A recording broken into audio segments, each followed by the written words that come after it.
And first up is Frank Gramarosso, the men's track and field coach. Hi, Frank. Hi. And welcome to our studio. We have a great day today because you're back from Canton, New York. The goal for this season was to win conference. Ultimately, you did that. It was a while ago, but I'm sure you still want to talk about that a little bit. Yeah, that's our number one team goal, because with the more guys than the team contribute to the conference championships than they do to the nationals. The goal at nationals is get as many qualifiers, but there are standards to meet. A conference, we get 5 entries per event, so over 56, I think, athletes competed in the conference championship, and we came out winners for the 5th year in a row since I've been the head coach, and our 38th overall in men's track and field.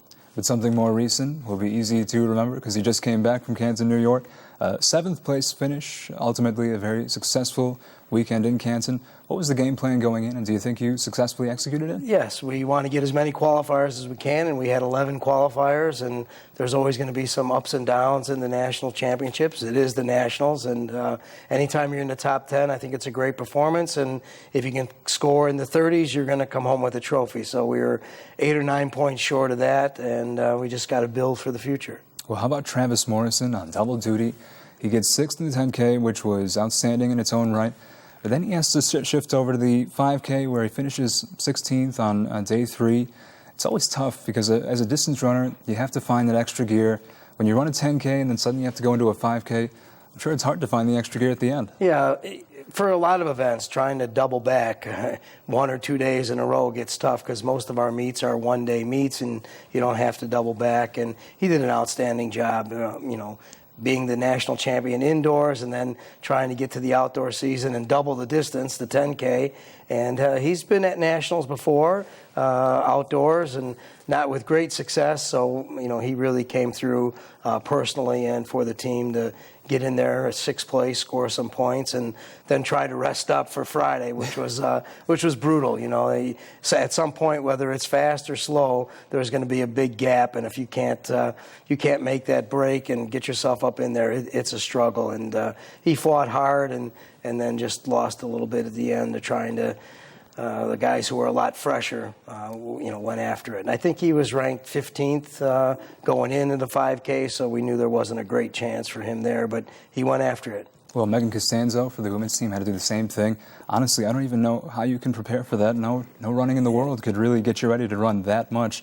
But other things you might not have been prepared for, that Luke Winder finish was unbelievably tight. Yes, what a competitor for a freshman to be in that kind of competition with some other younger guys. They're going to go at it the next couple of years, but what a great performance for him. Was that the weekend's most dramatic event? Because to me it seemed it might have been. There were a couple, but certainly you start off the meet like that and be in that kind of a competition where a lot of the guys go vault after vault after vault to try to separate themselves, and the NCAA doesn't like all those ties, so the increments aren't very great, and you have to sit around a lot and try to keep focus and then watch your teammates while they're running the 10K. So, Luke did an outstanding job. And so did Spencer LaHaye, who, what a weekend for him, because, he had those 2 vaults where he misses on the first 2 tries, and then ultimately on the 3rd, barely manages to make it. A lot of resilience there. That's part of the vault. A lot of resilience for him just even making it to nationals. He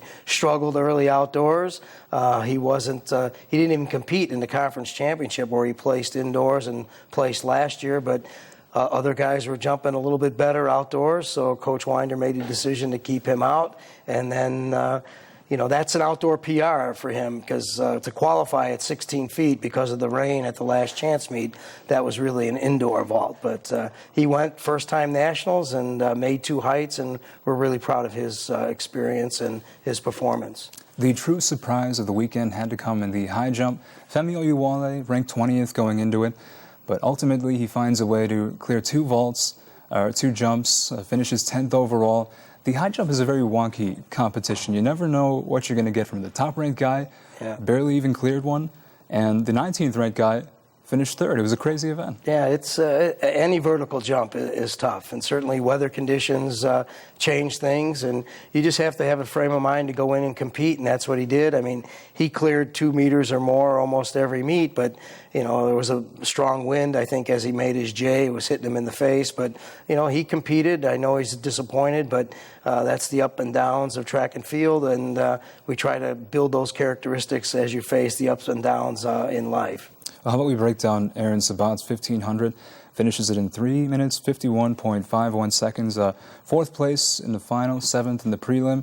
So ultimately, he improves. Yes, and that's, again, a competitive response in that meet. The pace was dragging. Times don't matter at nationals. I mean, he ran 4 seconds faster to qualify, which you have to do because they only take the top 20.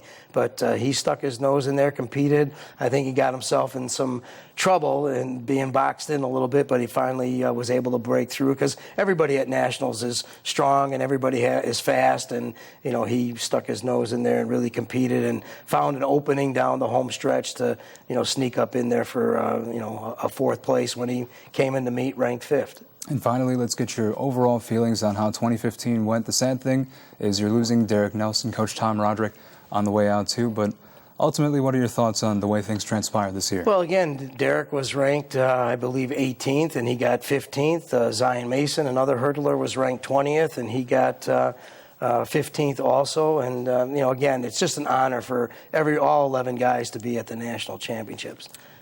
Well, it was a great time at Canton, New York. Glad to see your face there, and glad to see you again today. Thanks for being on the show. Thanks for having me.